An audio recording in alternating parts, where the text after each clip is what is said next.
and we're going to be live real quick here in about 3 seconds. I'll start the count. I'll let you know. So Instagram, we got Mr. Ron Flores with Basta today. Interesting guy. We just had some late lunch. We're going to talk about all the interesting stuff that he's got going on. And no, that is not a MAGA hat he's wearing. That's a Basta hat. Everybody thinks it's MAGA. It's Basta. So we're going to talk to Mr. Ron Flores right now for approximately about an hour here on OC Biz Live. Thanks everybody for joining us. Looks like we got 5-6 people live on this one right now. And we're going live in 3, 2, 1. We should be live. We're live on that one too. All right. Hey, you gotta wear your Basta hat. You got to. I wear my Basta hat. Absolutely. Yep. That comes all the way from China. Yeah. Is it's made in China? Yeah, $3. Are we supposed to wear them? Well, yeah. $3? $3. Jeez, I'm gonna get your guy. Whoever's doing it. Good afternoon, everybody. Luis Mier with OC Biz Live, 7:02 exactly on the dot. Today is April. What's today? The 3rd? First. No. Oh, second. Second? No, second. Monday, second. No, 3rd. April 3rd. No way. April 3rd, 2025. Yeah. This year is just going. What is April it? 2. Oh, April. Okay, April 2. I'm one day ahead. Running around. We've been running around all day. Actually went to San Bernardino, Riverside, and back to Orange County today. So, guys, thank you for joining us. OC Biz Live. We're going to speak to Mr. Ron Flores, who I met through Kiwanis, actually. When I was president of Kiwanis, I've met him, 2-3 years ago or so? So he came in, and this guy's all about helping the community. Yes, he's involved with a lot of politics and stuff. We're going to talk a lot of stuff with him. But first of all, Ron, thanks for coming. Thanks for coming in. De nada. Tell us who Ron Flores is. I mean, where were you born? You were telling me earlier, he's in Michoacan. He's telling me all kinds of stuff. So let's start off with that. Start off with my antepasados. Uh-huh. My ancestors come from Michoacán, El Valle de Tangancícuaro, Okay. Tlaxcalca, and Tangancícuaro. Y no soy mexicano, soy purépecha. And my first registered family, Anaya, on my grandfather's side, came to the New World in 1521 with Cortez. Damn. Pedro de Anaya. ¿Qué ancestry? Ni qué nada de pinche ancestry. Pero se perdió. Uh-huh. He came and there was no history of it till 1690. Bartolo Anaya came to Tlaxcalca from Zacatecas. Y era mulato libre. So that means soy negro. My family is part black. And from there, I think we all have a little bit of part black. Oh, yeah. As a matter of fact, there was a lot of black conquistadores with Cortez. People don't know that. There was quite a few. Mm-hmm. And Jewish people. Right. So anyway, that's where my family's from originally. And the story of it is quite remarkable. My real ancestors came from Siberia about 6,000 to 25,000 years ago, whatever argument you want to believe. Mm-hmm. They crossed the Bering Strait, and they migrated south all the way down to Argentina. Oh, shit. And some of them settled in Peru. And over a period of 1,000 years, they migrated in 50-foot canoes to Guadalajara, into the Rio Bravo. And it took them about 500 years, progressively, to get to central Mexico, Michoacan. And they settled there, and we are totally different than all the other Mexicans in Mexico. The art, the language, the culture, totally different. And I attribute myself because of that. Our family we're leaders, we're teachers, we're coaches, we're businessmen, and that was what came from that culture. I was talking to Luis here, and he knew this. I couldn't believe it. He knew that the Purépecha were the only nation that the Aztecs did not conquer. Exactly. And because of that, when the Spaniards learned that, they made a deal with them, and they made Tlaxcalca the capital of New Spain. And so that's quite fascinating. And originally they were called Tarasco or Tarascans. And that stopped about 50 years ago because that was a derogatory word that the Spaniards used to call their new father-in-laws. El suegro. Because they were taking over all the muchachas, and they were not marrying him; they were just taking him over. So they made joke with the father, made fun of him. From now on, you're a Tarasco. Oh wow. So that was the name they were tagged with for many years, hundreds of years, until they stopped it. So if you go down there today into Michoacan, Zamora, Tangancícoro, El Valle de Guadalupe, Gómez Faria, Itúcaro, all those places are Indians, and they'll tell you. So that's my origins. Wow. In 19 History lesson at on OC Biz Live. during the Civil War, the revolution, when Porfiato was in place, Porfirio Diaz was a dictator, and the revolution went on. So my grandfather from Tangancícoro, Michoacan, walked for about 4 months to El Paso, Texas. Oh wow. To get away from the revolution, and he came back. He took his wife Maria Caballo. They got married, and in 1913 she died giving birth. So he went back to Tangancícoro, and he was around 40 years old then, and he married my grandma who was 14. Oh shit. And he raised her. Oh wow. And he went back to Parsons, Kansas. White Parsons, Kansas. Well, it's right in the middle of the United States, and that's where all the trains came. And he became a traquero. What's a traquero? A person that works on the railroad. Yeah. Okay. And then in the meantime, I'll tell you some side stories because I wrote the family history. Very interesting.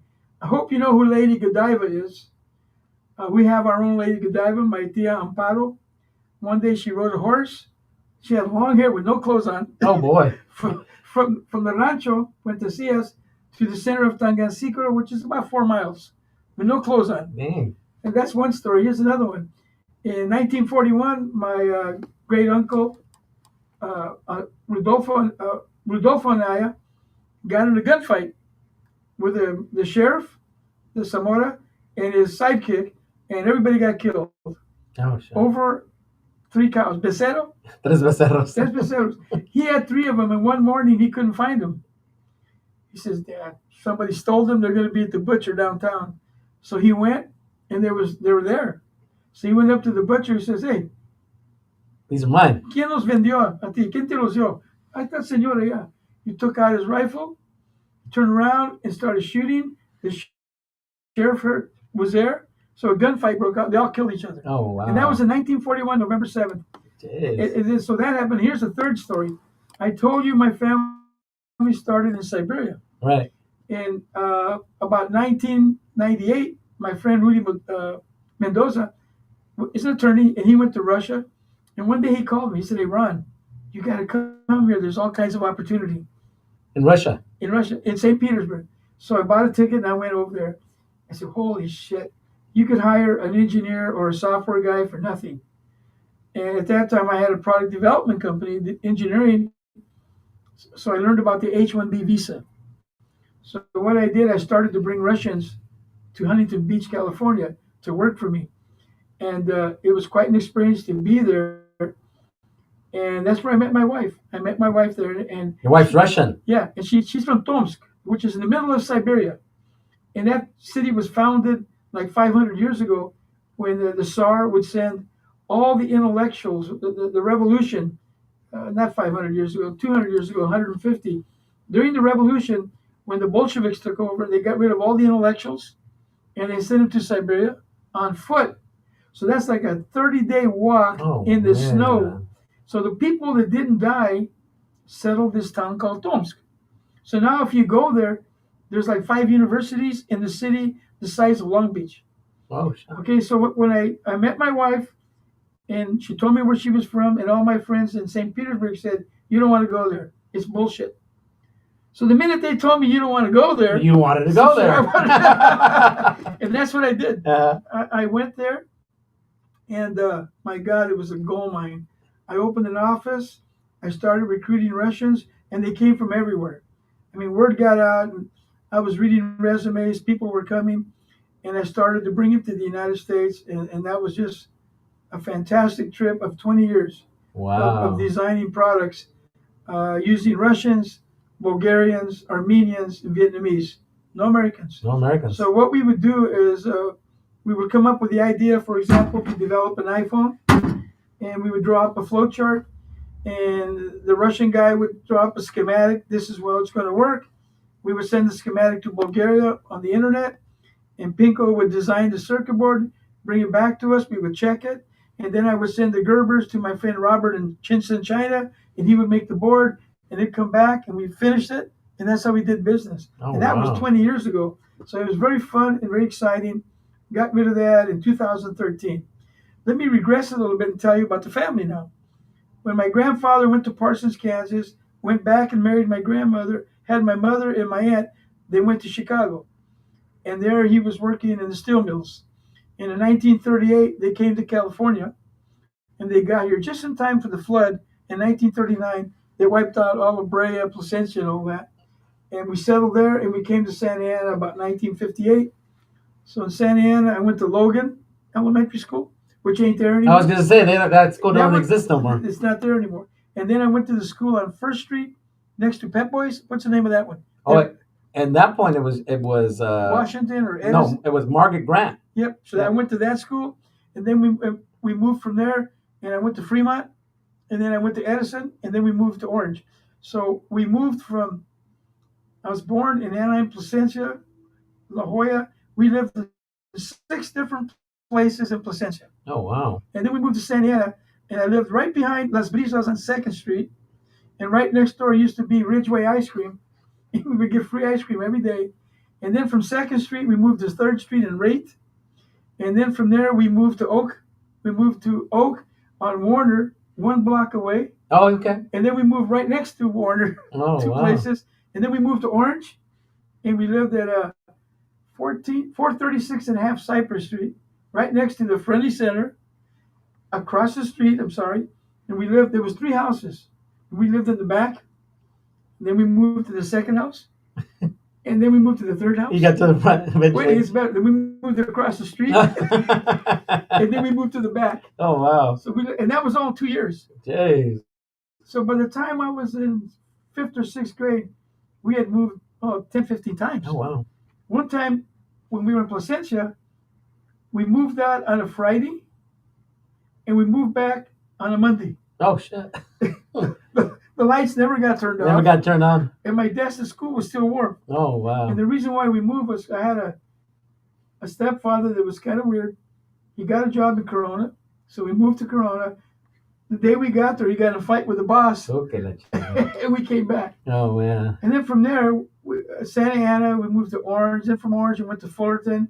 Then from Fullerton, we went to Brea. We went to La Habra. Then we went to West Anaheim. Oh man, you've So been we- all over Orange County. We moved about 17 times. Jeez. And that's great because when I go to a reunion, for example, if I go to a 50-year reunion in Orange, I know all the vatos from Mhm. there. If I go to one in Fullerton, I know all the vatos from there. When I go to the Maple Park thing in Fullerton, it's a group of veterans that meet once a month. I know all of them from all these cities. Oh wow. So, and some of those people, I can't believe it, still live In in the same place. friggin' house. Yeah. And I've been all over the world, So that's my upbringing. Then I went to school. I graduated from Western High School. I went to Long Beach State University and graduated there. But to get there, I went to Fullerton College, Cypress College, Coastline College, and then I went to Long Beach State and graduated. And I went there and got my master's in history and organizational behavior. And all the time I'm doing that, I'm working. That took 30 years. Oh wow. It took 30 years to get my degree. And I was even in college when my daughter was there. Oh wow. You guys were there together. Jeez. We even had Hey, some. but you got it right. Oh yeah, we got it. And she went through and she's got her master's. Nice. So that's my education. Then I went to work, and all the time I'm doing that, I'm also working. I did all kinds of jobs. But when I graduated, I became a draftsman, and I worked my way into product design. And I've got 2 patents in lighting and lighting control. And I went all over the world working, doing this job, designing things. And that was eye-opening. I traveled the United States. I went to Russia. I went to Morocco. I went to Spain. I was also in Bulgaria. I went to China. I went to Hong Kong. Jeez. So all over the world. All over. All over. So it was really, when I come back to the reunions and I hear these people, I lived in this house for 50 years. You're like, what's going on? You're like, I've been all over the world. But it makes no difference. Yeah. So that was my work history. And then all the time this was going on in the back of my mind, I was thinking about politics, but I got in. I kept saying, those people are smart. It's really organized. I, I will never fit in. But one day, uh, when this crazy guy, the Orange Man, I call him the Orange Man, decided to run, and he said something that flipped the switch. He said, if you elect me, I am going to address the Supreme Court. And that's all I needed to hear. Because when I was in junior high, they don't do it now, but when I was in junior high, I learned that the political pendulum every 25 to 50 years goes back and forth, conservative, uh, liberal. So when he said, I am going to fix the Supreme Court, that's all I needed to hear. Nothing else mattered. I don't like the guy personally. I don't like how he talks. I don't like a lot of things about him. But the one thing I did like was that he was going to fix the Supreme Court. And that's why I voted for him. Not only did I vote for him, I got all my friends together and we did a phone bank in Staten. We made over 1 million phone calls into Arizona. And so that was my first journey into politics. When I began to think about it, I said, wow, why don't Mexicans vote? ¿Por qué no votan los mexicanos? And I kept asking myself that. Mm-hmm. So I'm going to do something about this. Yo voy a hacer algo. No me gusta eso. So I called my friends up. I said, I'm going to have a dinner. I'm going to buy you dinner. So I called up my church. I got the multi-purpose room. And 15 of my friends showed up. And I said, you know what? I want to talk about some numbers.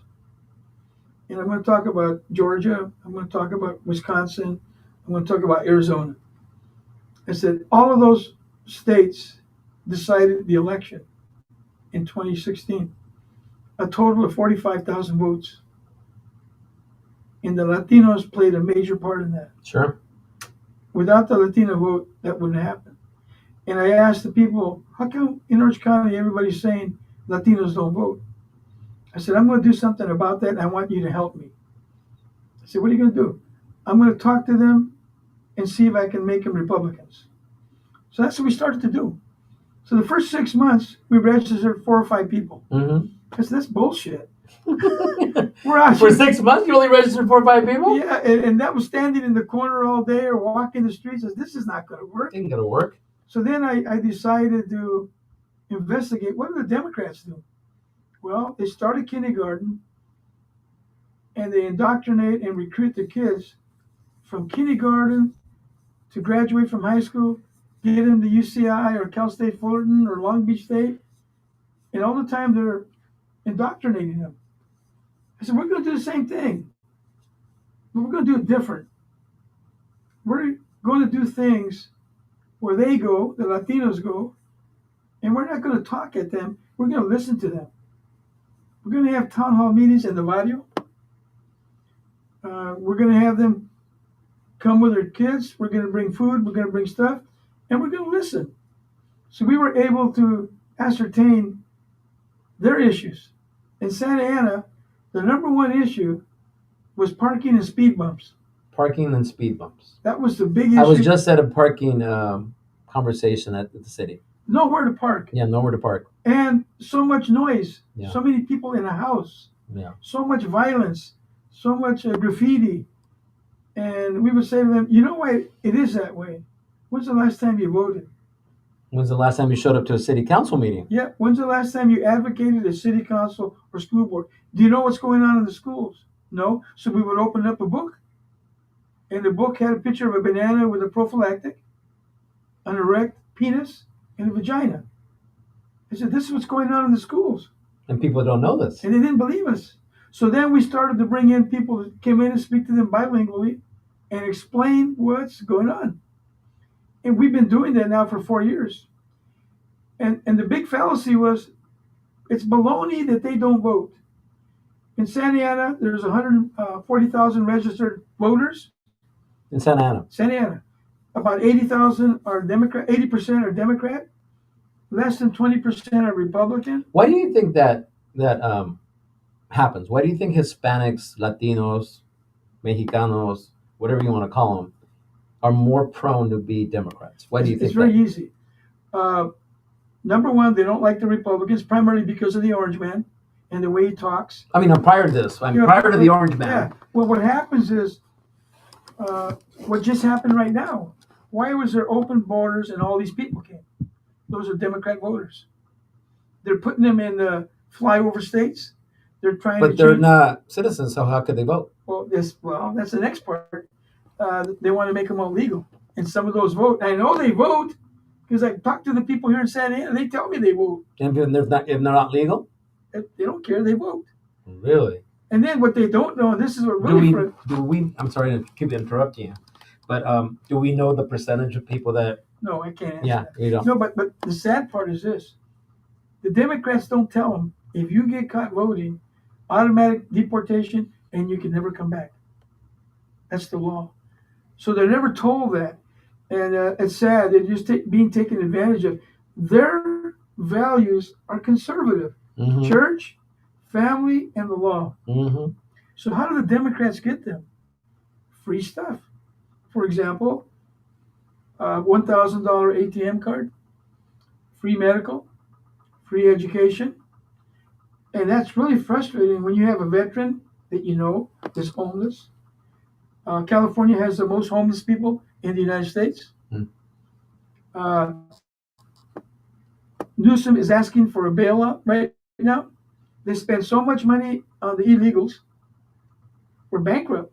So now he's asking Trump to give him money to cover that. And all the time that's going on, what about our people? Why are we giving Ukraine all this money? Right.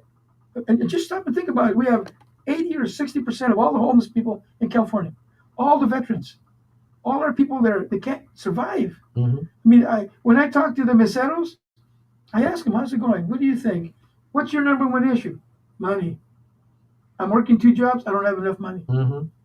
That's number one. Well, the other issue is the housing. I mean, especially here in Orange County. Well, Santa Ana is the 4th densest city in the United States. Right. In the United States. In the United States. Yeah. The 4th densest. So there's so many people here. And I think I heard 80 to 100,000 illegals in Santa Ana. 80,000 to 100,000. That could be accurate because that was the last census. That's what they said. Yeah, the census. The last time that I, when I went around door knocking, I knocked on a lot of doors, and I'm not registered, I'm not registered, or I'm not legal. That's right. So then those people can't vote. So if you talk to 10 people like that in Santa Ana and the Valle, 6 or 7, 5 are going to say that. Oh yeah. I can't vote. Yeah. They don't say I'm illegal. I just can't vote. Yeah. See, and the thing is, the important thing is this: when they do the census, they count people and they count illegals. So that's going to change the representation for the electoral college. We were talking about that at lunch today. They count the people that actually come out because a lot of people don't come out, and a lot of people don't understand that when people are counted in the census, we get more money for the schools and so forth. I mean, that's the way the federal government works. If there's more people, there'd be more money. Right. And people don't understand that because they're scared, like we are now, due to the immigration process that's going on, or everything, all the issues. So they're scared to come out and show their faces. Because we were talking about this, and it was kind of funny to you, but I said, well, there's 5 or 6 people, 8 people living in the house, but then there's a back house, a garage, where you got another 4 to 5 that are not being counted. Right. Let me add to that. Yeah. Because I'm involved in canvassing and knocking on doors, and I know quite a bit about the demographics of Santa Ana. You can knock on the door in a house, and there's 11 registered people at that house. Up to 11. 11? 11. Wow. It's very simple. You can go down to the ROV, Register of Voters, and get the voter rolls, and you can see that. So 4 years ago, one of our candidates was running in a district in Santa Ana for the city council. She was ahead 240 votes the night before it was over. Yes. Next morning, she lost by 80 votes. How did that happen?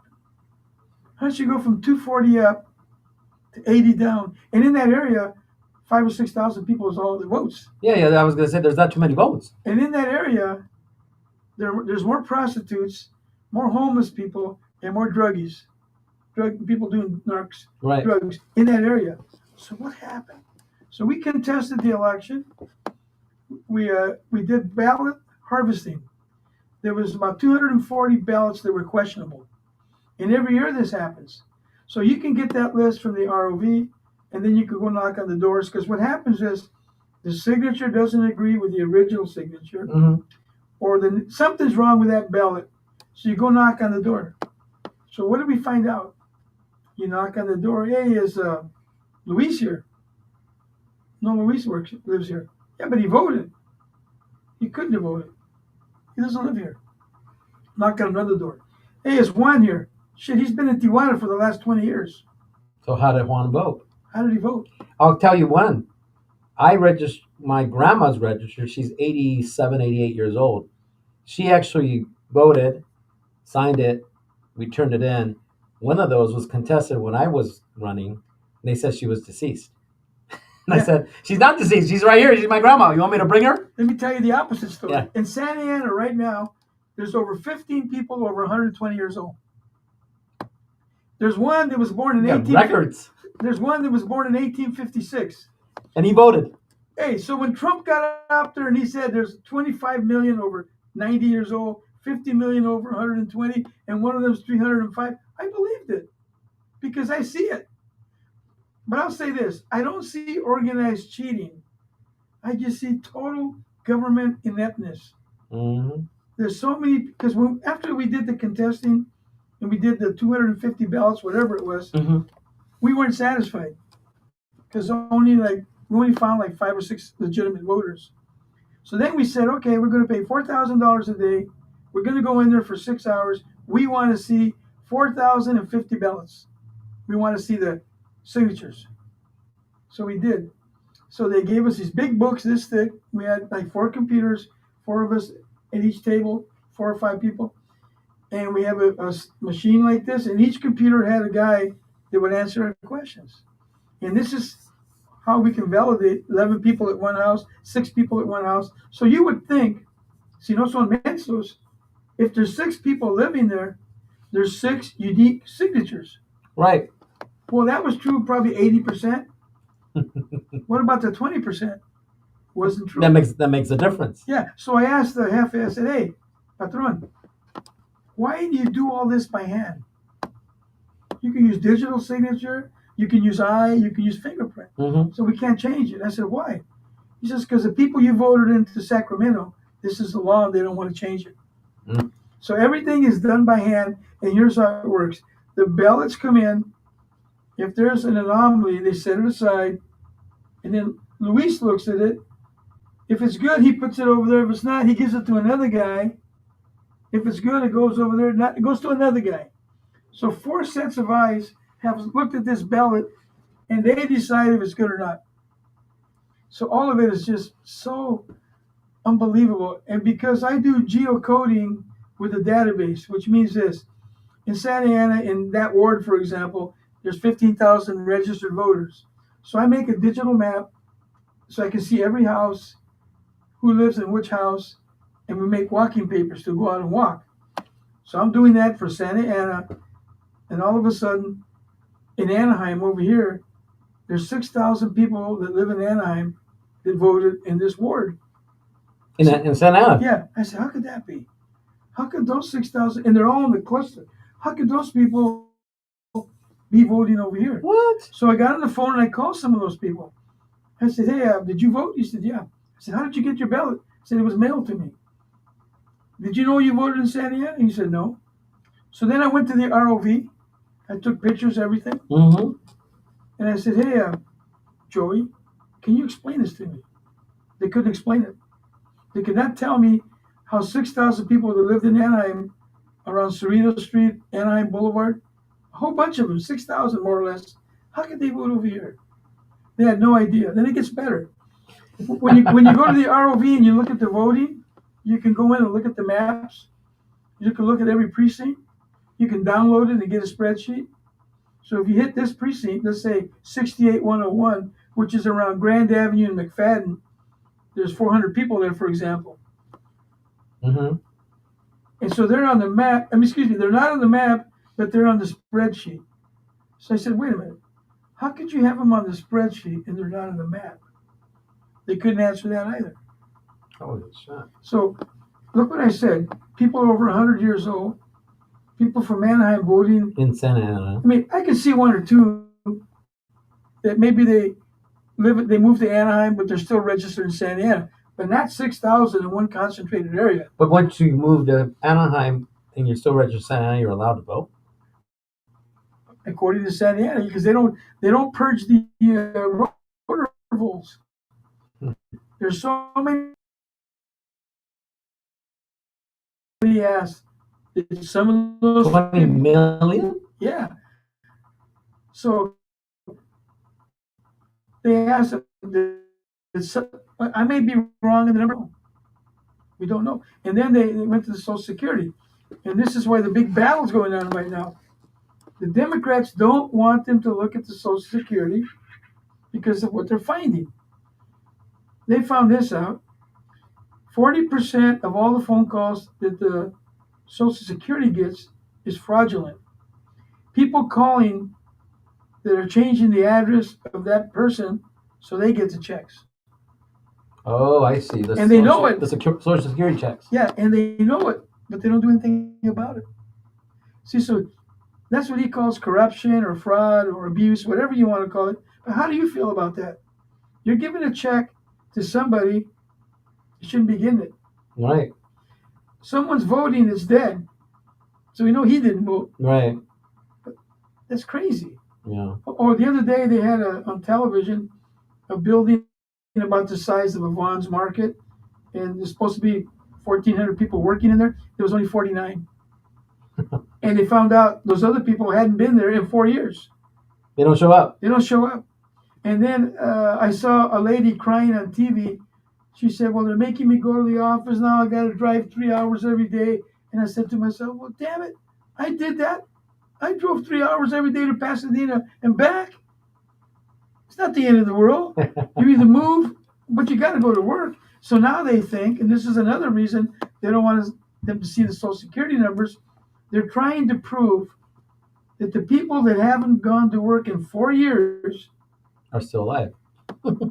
They're getting paid. Do they have another job? Oh. Are they double dipping? So that's going. They think that might be. He hasn't proved it yet. Yeah. And this is why they don't want him to see those records. Because once you see the Social Security, it'll be shown as another employer. That's right. Wow. So all of this, let me say this. I don't know how much of this is true, but if just 10% of it is true, I'm pissed. Because that's my money. That's your money. Going somewhere it shouldn't go. Yeah. And then this organization they shut down, USAID, is nothing more. It became a scam. It didn't start like a scam. When Kennedy started it in 1961, it was a good idea. Let's go to Nigeria. Let's go to Mexico. Let's go to Zaire. And let's take care of the poor people. Let's open up some schools.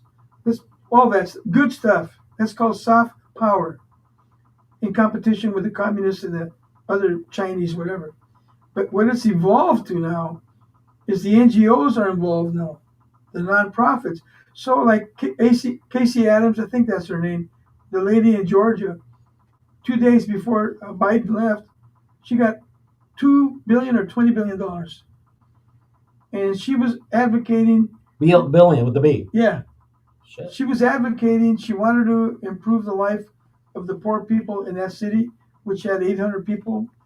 And that's where she spent all this money. 800 people in one city, $2 billion. Yep. So that couldn't possibly happen. So now she's being sued to get the money back. The point I'm bringing up here is this. Not that she got the money or that, but why is this happening? How did she get the money? There's no oversight. Nobody's watching. And this is what Trump calls the deep state. Now they're using the word the administrative state. They get the money. There's no way to verify who they gave the money to. So some of that money comes back to guess who? The politicians. For example, what's going on in Ukraine. All that money that we have sent to Ukraine. How much money have we sent to Ukraine? Oh my God, it's close to 300 billion Holy or shit. more. Okay? And the scam there is this. We're giving them obsolete weapons, mostly. Some of it's not, some of it is.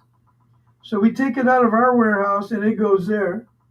Or it goes from a warehouse in Germany there. And now we have to replace that with new stuff. So a little background on that. In 1956, when Eisenhower left the presidency, he said, "Beware of the military-industrial complex. Those are the people that make all the weapons." So guess what they do? All those obsolete weapons or whatever go to Ukraine. Now they got to make new ones. They got to make new ones. And who makes all that money? The military, military company. And the politicians. They go from one place to the other. They might be a senator for 6 years. They quit. Now they go work for that company. Back and forth. And this is why Trump wants to move a lot of those buildings out of D.C. They got husband and wife and cousin and uncle all colluding. It's like in Mexico, no? Yeah. It's who you know. That's it. And you might not even know the job, but it's who you know. And that upsets me, and that should upset you. They're taking our tax dollars and paying themselves over and over and over. And this is the big battle that's going on. And it's all, we're being fed misinformation from both sides. So because my ideology is conservative, but I like to interface with the other side to hear their side of the story. And they believe everything they're hearing. I don't believe everything I'm hearing. I like to talk to everybody. I like to listen to all the news. I have cable, so I listen to Russian news, like English, French, German, and then I make a conclusion. Whereas most of us in our country, they watch one channel, they get all their news from there, and it's always slanted either one way or the other. You got CNN or you got Fox? You have CNN, MSNBC, and Fox, and they're all they're throwing red meat to the people. Yeah. And it's sad. So because I go to the events and I see this, I say, my God, I can't believe what's happening, and it's been going on forever. So now I'm going to transition to education because I'm involved with the alumni. I've been involved with my high school for about 35 years now. And now we all know what's going on in the schools. Here in Santa Ana, they're always saying, hey, 98% of the kids graduated. That's great. The graduation rate has been increasing for a while. But reading and writing is 97 points. Oh, in Santa Ana, 112 below the standard. 112 below. By the way, don't believe me, go to californiadashboard.org. Californiadashboard.org. That is put out by the state of California Education, and you can look at every school and all the statistics. High truancy. The kids aren't even going to class. They can't read or write, and they're graduating them. They're just passing them through. So at my school, we have ambassadors, and these are all kids that are going to university. They graduated. So I talk to them. I say, you're going to Penn, that's an Ivy League school. You're going to UCI. You're going to UCLA. What happened to the other kids? I said, nothing. Nobody cares about them. They're not going to college. They can't read or write. I said, holy shit. So when I go out and say this to people, they don't believe me. Mm-hmm. They don't believe that's what's going on in the schools. They're not teaching what I call the 3 R's, reading, writing, and arithmetic. They're teaching something called the 5 C's. Community, culture, communication, some other BS. You won't find reading and writing. So I said, wow, what is going to happen to these kids? I said, you have all the resources, right? They have the money, they have the programs, but they can't get it to the Latino parents. It's real simple. It's like what we found out in Santa Ana when everybody was saying they don't vote. And I didn't believe it. So we started talking to them, and they voted. Mm-hmm. Why did they vote? And we told them, we don't care how you vote. We just want you to vote. So for 4 years, we've been doing this. And these people that supposedly don't vote will vote if you talk to them. Mm-hmm. So I think the same thing would happen in school. It's like everything that's going on in our city or in our counties or our states is misinformation or bad information. Right. But true information is what needs to be out there. Right. So whenever I go to these meetings, I tell everybody, our number one priority should be the education of our kids. They're totally unprepared, and it's going to hurt us. Mm-hmm. That's number one. Number two, we're going to go bankrupt. Right now, we're like $38 trillion in debt, And every hour, $1 million, $100 million in debts going up. Hmm. We don't have the money. So why isn't this being addressed? Why isn't education being? It's because of you guys. You don't vote. Like he said, you don't advocate. You don't go to school board meetings. You don't have speed bumps because you don't talk to your councilman. You have graffiti and you have bodies on the street dead because you don't advocate. It's mañana. You just sit there, and you got to get involved.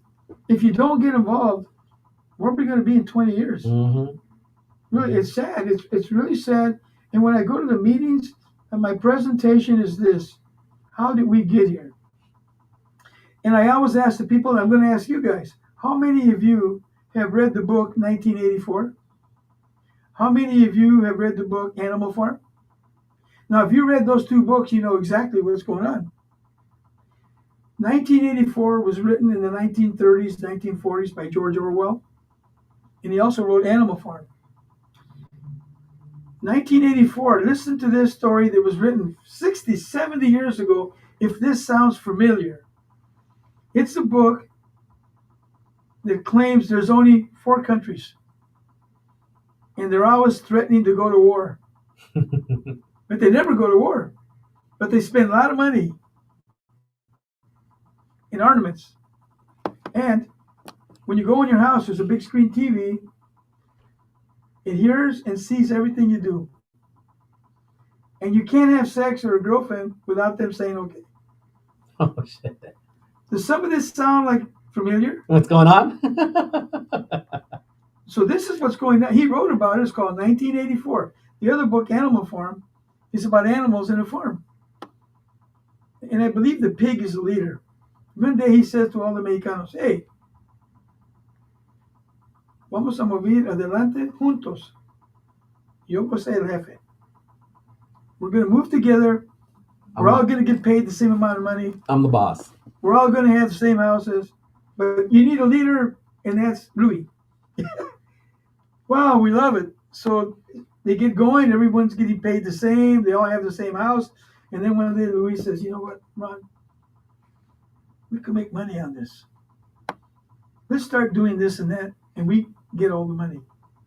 And those mensos out there, they don't know what's happening. Mm-hmm. So what am I talking about here? What's that book about? Communism, socialism. Does that sound familiar? Mm-hmm. So you read those two books, you understand what's going on in our country right now. And you go back to the 1950s. There was a senator named Joe McCarthy. And after World War II, something happened called the Red Scare. The Red Scare. Red being the communists. Okay. And he said, if we don't take care of this, they're going to be everywhere. They're going to be in the universities. They're going to be in the banks. They're going to be in the schools. They're going to be everywhere. And they said he was crazy. But stop and think of right now what's happening at Columbia University. Stop and think of what's happening at all the universities. They're taking away free speech. If you don't align with them, you're in trouble, right? You look what's going on in the military. They're woke. They're talking about gender this, gender that. Wow. Everything he said is coming true. It's here right now. And I'm worried in 20 years, where are we going to be? Yeah. If we don't do something about this. And the bad part about this is the people in power want it to be that way. Like immigration, for example. In my perspective, the Democrats and Republicans do not want to legalize or fix the problem. The Republicans, it's been a while. Yeah. I mean, Reagan was the last time that something actually happened. Yep, and you know every single time that we're asked to vote, it's kind of like, well, if we vote for this guy might do something. He did do something, but he got screwed. Here's what happened. He made a deal. At that time, there was only a couple million of them, illegals. We're going to give them a pathway to citizenship. And if anybody hires these people and they're illegal, we're going to sue you. We're going to do something. So the bill passed and they started doing it. But then the politicians said, no, we're not going to put anybody in jail if they hire them. So it didn't work. Mm-hmm. And then Lou Correa, that's his number one beef. So for about a year, I've been talking to him about this. And when Trump first won in 2016, I talked to Natavio Lopez. Oh, yeah. We talked about this. I said, hey, Octavio, I have an idea. Trump is a businessman. So let's put a letter together and get a bunch of Democrats to sign it and a bunch of Republicans from Orange County, and I'll get it to him through my connections. So he writes an executive order, something like this.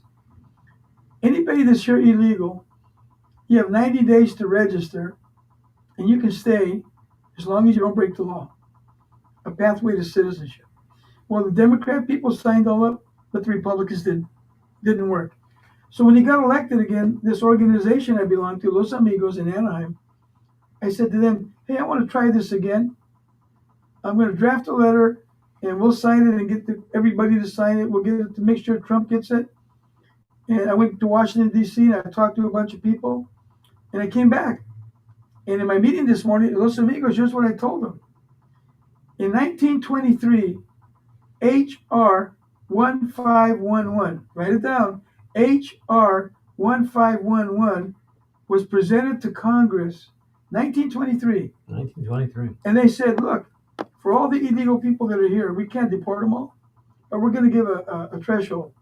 Anybody that's been here over 7 years, we're not going to deport you, but you got to register and get in line. You don't have to go back. Well, that got voted down. In 1972, it came up again. And a guy named Flores from California, or George Flores, brought it up again. And it got voted down. In 2023, they brought it up again 2 years ago. It didn't pass, but it was close.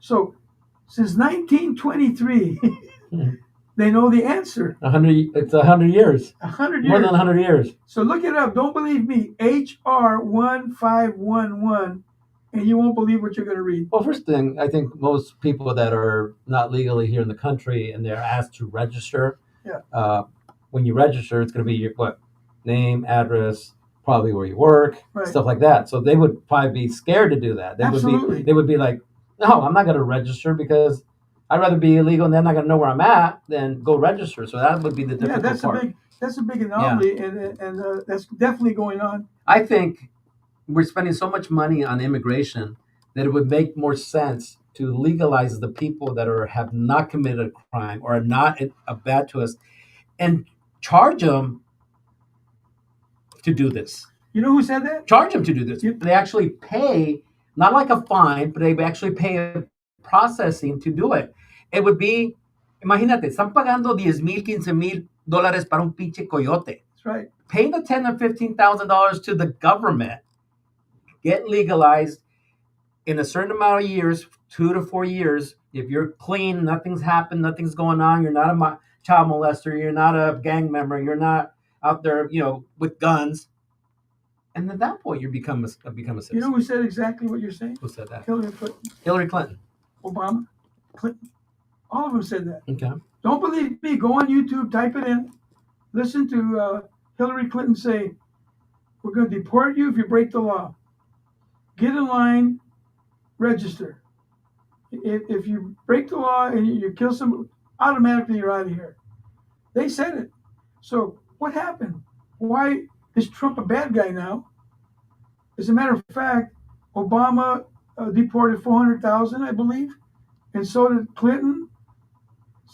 And not only did they deport people, they fired people. Mm-hmm. Millions of them, just like Trump is trying to do. So why is it bad now and it was good then?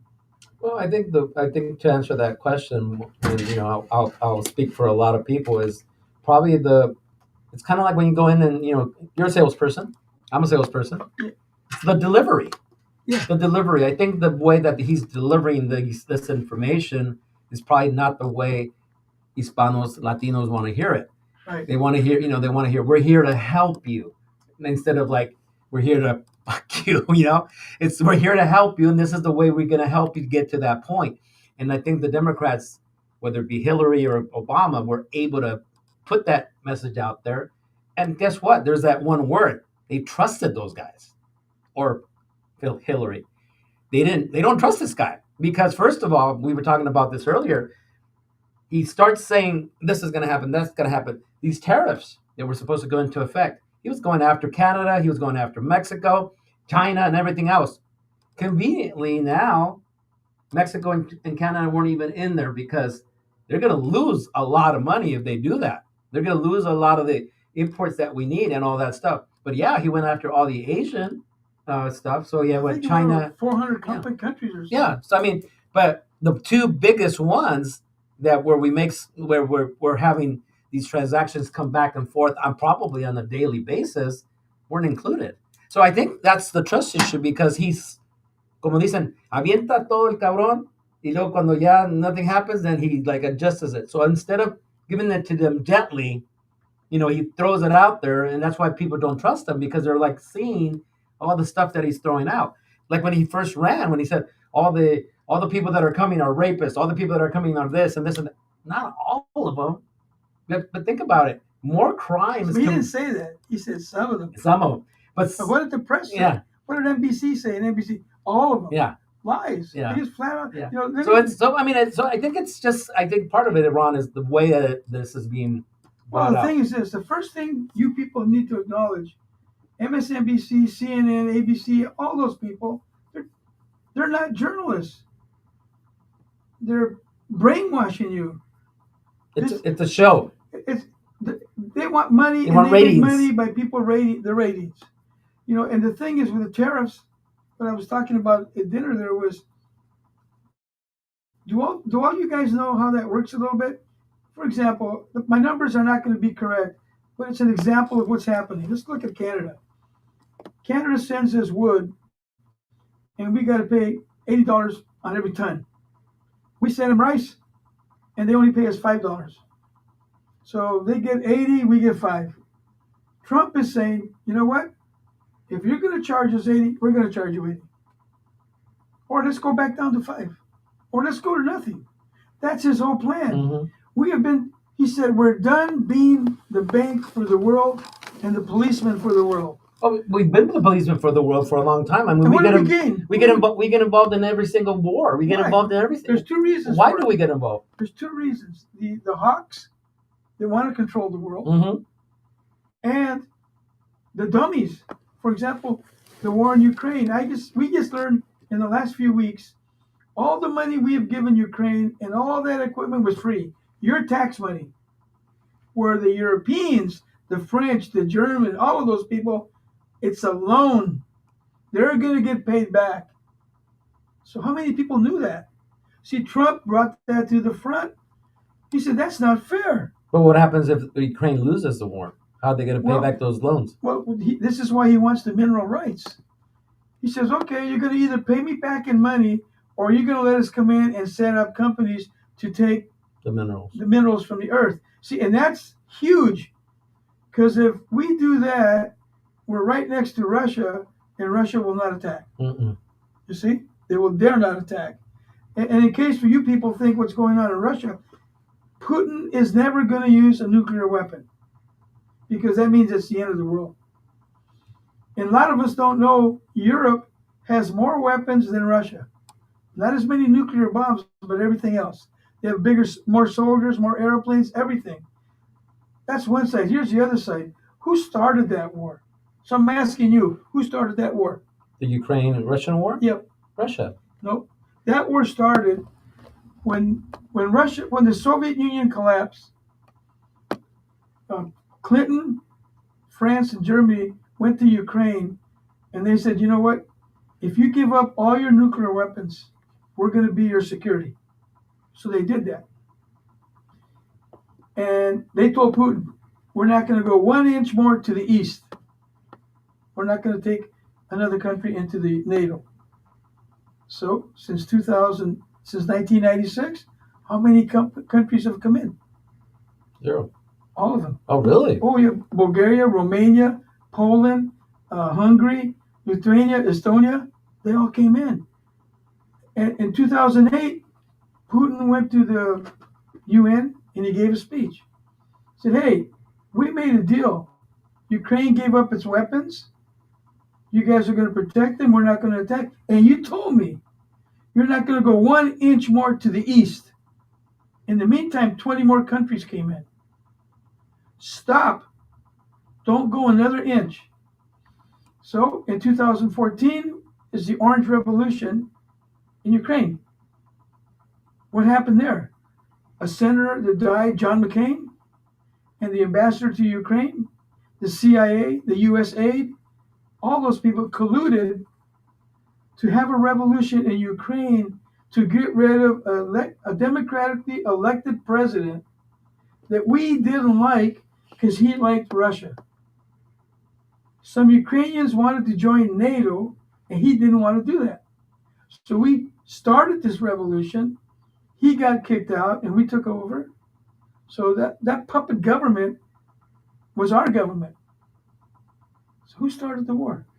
After that, 2014, Ukraine is divided. One side is mainly Ukrainians, and the one that's next to Russia are mainly Russians. The Ukrainians made those people stop talking Russian, put everything in their language, so you cannot any longer speak Russian. And they started treating those people badly. They were bombing them, they were killing them, and they were fighting back too. Back and forth. So both sides were fighting, right? That's part two. Now, part three, Putin took part of Georgia, I forget the two provinces he took, and Bush did nothing. He did nothing. So then he took Crimea. Now it was Obama. He did nothing. So now you're telling me it's okay. And then when he took all his soldiers and surrounded Ukraine on their eastern border, Biden said, well, as long as he doesn't do too much, it's okay. So who started the war? We did. I'm going to ask you this, people. What would happen, or what happened in World War I when the Germans approached Mexico that they wanted to put soldiers there? We shut that down in 5 minutes. Mm-hmm. So Mexico, if you do that, there's no more Mexico. So what would happen now, like in 1960, the nuclear scare between Kennedy and Khrushchev, the Russians put missiles in Cuba. In 2 days, we had a blockade. Mm-hmm. We were going to go to World War III. So what would happen now if Russia put soldiers and missiles in Tijuana? We would kick their ass out. We would go to war. Right. And that's what's happening to Russia. And now we have these hawks. The hawks are the people that always want to go to war. When the Soviet Union collapsed, was the greatest opportunity for peace forever. If the Americans would have respected Russia and helped them, instead of taking advantage of them and ripping them off, we screwed up big time. This is what I'm in Russia, man. I'm talking from experience. I saw what happened. We allowed all this to go on, thinking he would not do anything, and we pushed him to the corner. So he had to do what he had to do, Mm-hmm. because we kept going east. Now, here's two names you need to write down. I know you don't believe me. There's a guy named John Milsheimer, a professor at Chicago University, and there's a guy named Jeffrey Sachs, Sachs. Those two guys are known throughout the world as really intelligent geopolitical people. Jeffrey Sachs has worked with all the governments in the world in advising them. He'll say exactly what I just said right now. We started this war going all the way back to 1996. And if you go online and you Google Clinton, Clinton even says it now. He said, we made a mistake. We should have never told Ukraine to give up its nuclear weapons, and Russia would never have attacked. So that's who started the war. That's my perspective and a lot of people. But you don't get that story unless you read, you go online, you go to YouTube, type in John Milsheimer, just type in who started the war. And start reading English or Spanish or any language you want, and you'll begin to put the pieces together. And I'll end this part of the conversation like this. What if Russia put soldiers in Tijuana and in Canada, right? And in Guam and in Greenland? What if he surrounded us? Mm-hmm. What would we do? Mm-hmm. Because that's what we're doing to him. These hawks in Washington, D.C. have the concept that we're the biggest, the best country in the world, and we got to be everywhere, and everyone has to have a democracy like us. And if they don't, we're going to put our government in there, because that's what we've been doing for 100 years. Ever since Manifest Destiny. Yep. Ever since 150, 200 years ago, we told the world, none of you can come to Latin America. That's ours. None of you. That's ours. But we're telling Russia, you can't do that. Mm. So all of this is what's been going on for 50 years. And a lot of you are getting brainwashed. They don't talk about this. So I hope I didn't upset anybody.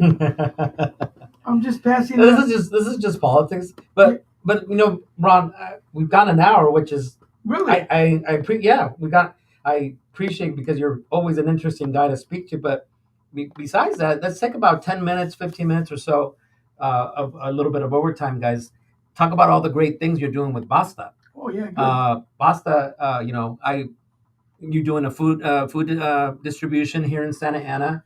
It's the Fourth Wednesday of every month at Pilar Church at Pilar, on 6th Street. Our Lady of Pilar. And I've been there. The food that you guys give out is really, really good food, juices and really good It's stuff. excellent. I've been doing food banks now for 4 years. This is the best food.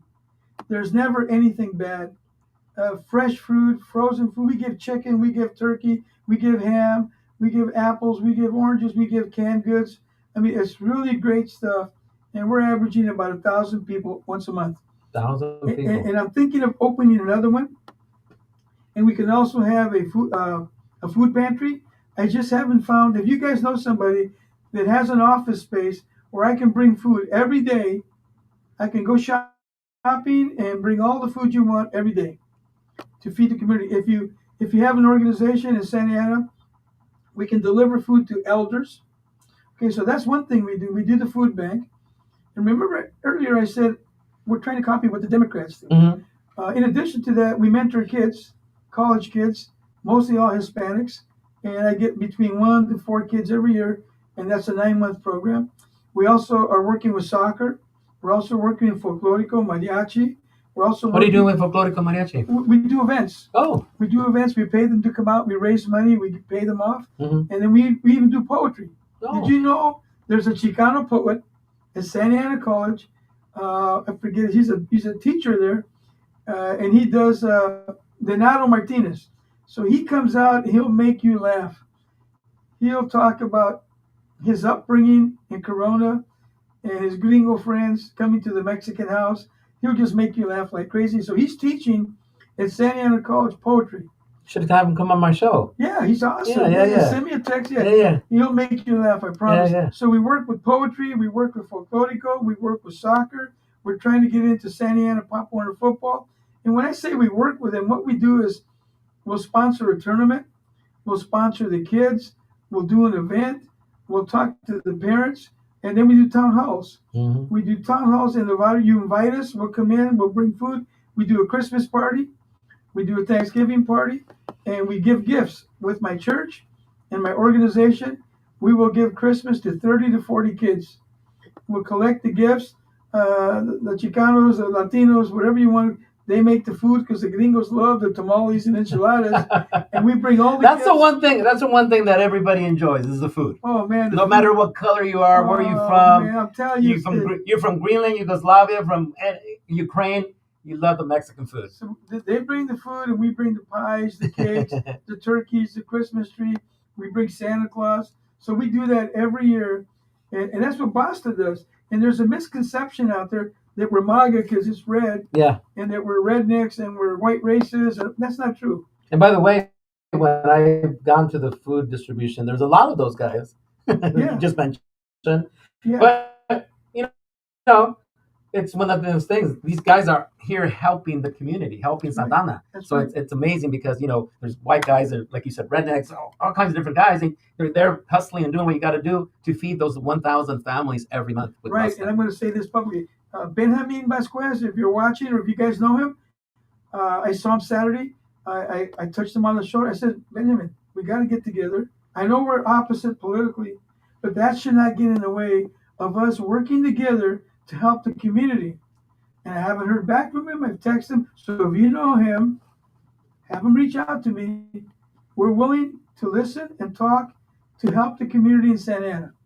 And I know Benjamin. He's all about helping the community. Yeah, so we can work together. The lady I talked to today, It was a great conversation. We had a dialogue. We agreed to disagree, and we learned some stuff from each other. And last night, that's what Trump did, or the Orange Man. He met Bill, what's his name, Bill Maher from and Kid Rock put it together. Mm-hmm. He wanted to break bread, and they had dinner, and they talked, and everything worked out. And that's where this begins. This country is ours. It's not the politicians. They work for us, but they don't listen to us Mm-hmm. because collectively we don't do enough to make them aware that we're the boss. And that's going on here in Santa Ana. Yeah. Same thing's happening in Santa Ana. Well, it happens in every city, not just in Santa Yeah, Ana. it's really, we were the first city to have all Latino city council Yes. in the United States. The first one. So we can't let that die. And as a matter of fact, we are the laughing stock. Santa Ana is the laughing stock of the political class. Mm. They're pushing the story that we don't vote. They're pushing the story that we don't care.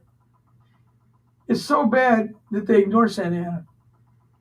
They ignore it. It's embarrassing. And to me, here's how embarrassing it is. Right next door in Westminster, there's about 40,000, 48,000 people. They have 2 GOP offices and 2 district managers. Santa Ana, 340,000 people, 140,000 registered, no district manager, and no office. So what does that tell you? We don't count. We're just there. They just want your vote. What is a district manager? If Well, people don't know, what would okay. what would he do? What Okay, would be the difference Oh of man, having somebody here? it's so important. And are they politically? Are they? Yeah, they're politically They're nonpartisan. No, they're aligned with one party or the Okay. other. Okay. So if you have a district office, let's say for the conservative Republicans, they have an office and they offer a lot of opportunity, a lot of help to the community. Okay. Food, immigration, everything that the people need, they can't afford it. And at the same time, they try to recruit them. To become Republican, or Democrat. Right. And more importantly, they have managers that are in the community collaborating with all the nonprofit groups to get the people involved. So the GOP says, they don't vote. I'm not going to go there. And if the Democrats have it, why aren't they doing something? Yeah. Why aren't they doing something? Right? All they want is your vote, and then they forget about you. Mm-hmm. On our side, we call those people rhinos. Republican in name only. You guys got them too. When I go to Los Amigos, I hope you know what that is, and if you don't, you should go on. Los Amigos in Anaheim. Yeah, Los Amigos is a group of people that get together every Wednesday, 7:30 in the morning, Zoom. On the first Wednesday of the month, it's a live meeting in a Mexican restaurant in Anaheim. And their whole purpose is to help the community. Okay, but they get into politics.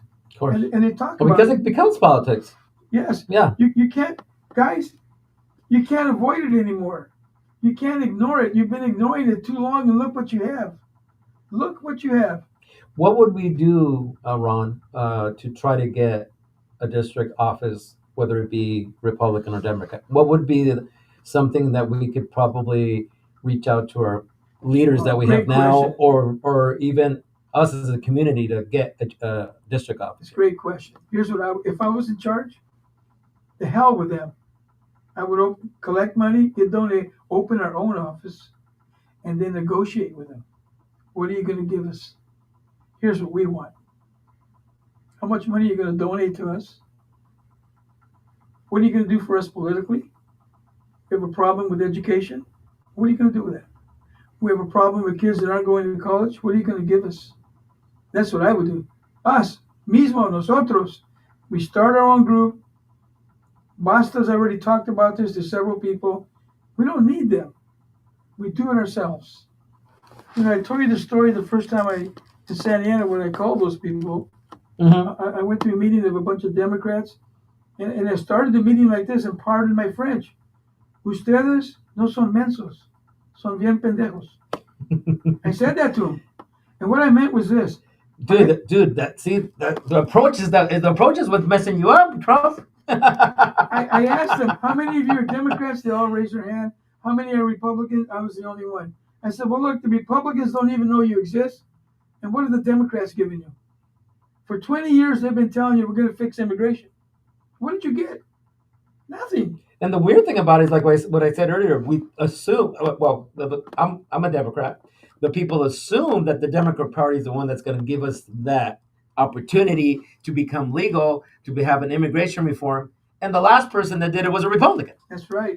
So the whole thing is this, ladies and gentlemen, it's in your hands to take the ball and run with it. And you're done with these people. They don't care about you. All they care about is to keep their power and to keep you out of it. That's it. Is what's going on right now in Congress. You have AOC and that black lady Jasmine McCormick, whatever her name is, and Bernie Sanders. They're speaking the truth. I don't agree with a lot of their stuff, but they're speaking the truth. It's time for change. We got people in there that are 80 and 90 years old. Yeah, you need to change it. Why? You know, there's a joke that says that politicians and diapers should be treated the same because after a while they're full of shit. They are. They don't. How do they become millionaires on a salary of $150,000, $170,000? I mean, Democrat and Republican. Nancy Pelosi's worth $240 million. McConnell is worth almost as much. It doesn't matter what party you're in. They don't care about us. They have it made at our expense because somos mensos. We think that we can't do anything. And basta means bastante. And the reason why I selected that name was going back to how I started. When my grandfather left Mexico, a lot of people were getting killed by Porfirio Diaz because they marched on the Capitol yelling basta. And when I wrote my family history, I predicated the book on that word. And that word first was used in Italy, and then it went to Spain, and then it went to Cuba, and now we have it. And Mexico's into us. It means I've had enough of what's happening. Haven't you had enough? Haven't you had enough of being taken advantage of, being lied to? People tell you, vote for me, I'm going to do immigration. 20 years or more, they've been saying that. We're going to solve it. They haven't. And they have no reason to solve it because then they'll lose money. And then why don't we have term limits? Why are there forever? Why did Katie Porter spend $26 million to win a seat in Orange County? Why did Adam Schiff give millions of dollars to Steve Garvey? He gave it to Steve Garvey because he didn't want to run against Porter. And he knew Garvey was going to lose. They don't care about you. He doesn't even live in California. Adam Schiff lives in Virginia. So why is he our senator? Did you know he lives in Virginia and you voted for him? Does he care about you? Hell no, he doesn't. And how many times did he lie and get away with it? See, and that's another reason why they hate Trump. He's exposing all this now. It just came out. The CIA and the USAID office were behind the impeachment. Our tax money went to the USAID, which went to CIA, the FBI, and they impeached Trump on lies.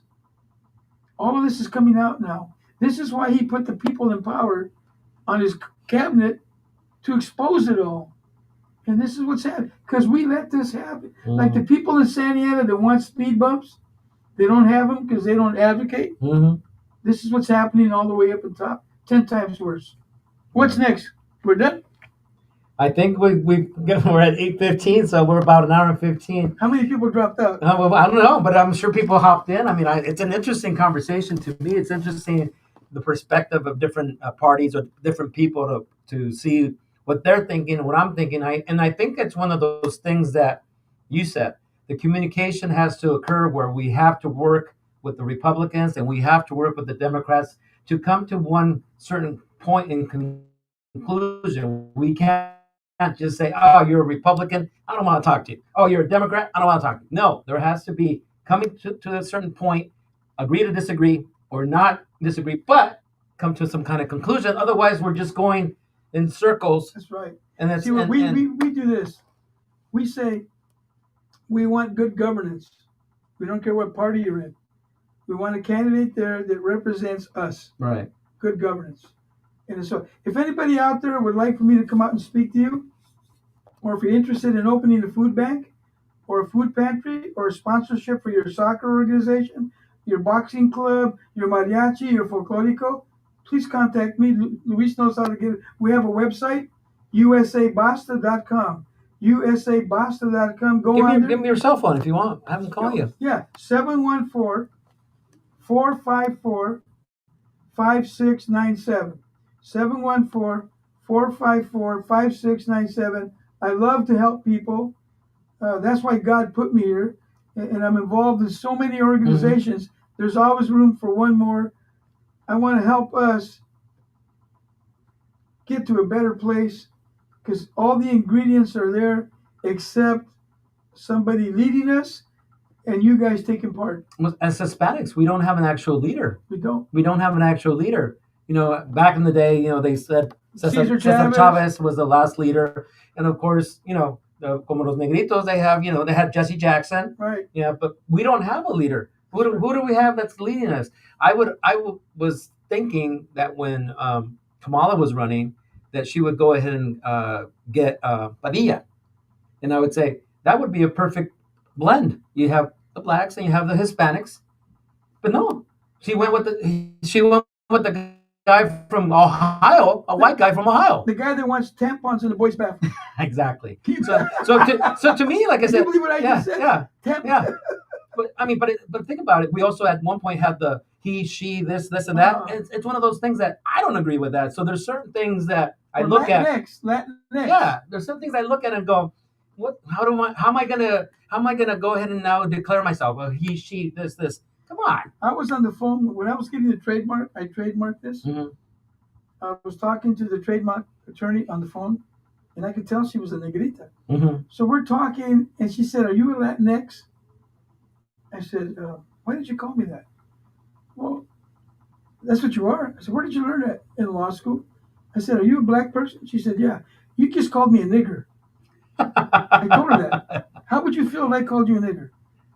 I'm not a Latinx, soy Latino. Yeah. So that putting labels on people, it's crazy. I mean, I've been a lowrider, a beaner, a Chicano, a Mexicano, wetback, a vato, a wetback, spick, a greaser, and no one ever asked me, "What do you want to be called?" An American. I am an American.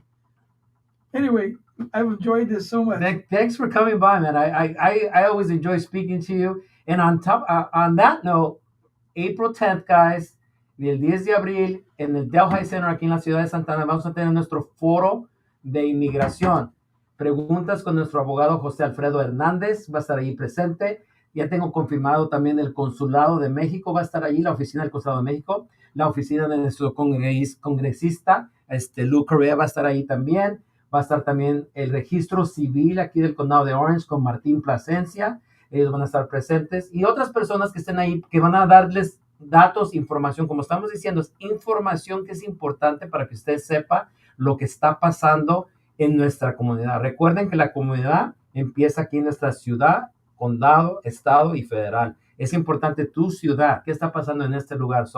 Foro de Migración, 6 a 9, el día 10 de abril en la ciudad de Santana, en el Delhi Center. Cualquier pregunta, pueden llamarme, pueden buscarme en mis páginas de web, pueden buscarme en mis redes sociales. Pero ahí nos vemos el 10 de abril. Voy a empezar a poner más información ahí para que ustedes sepan.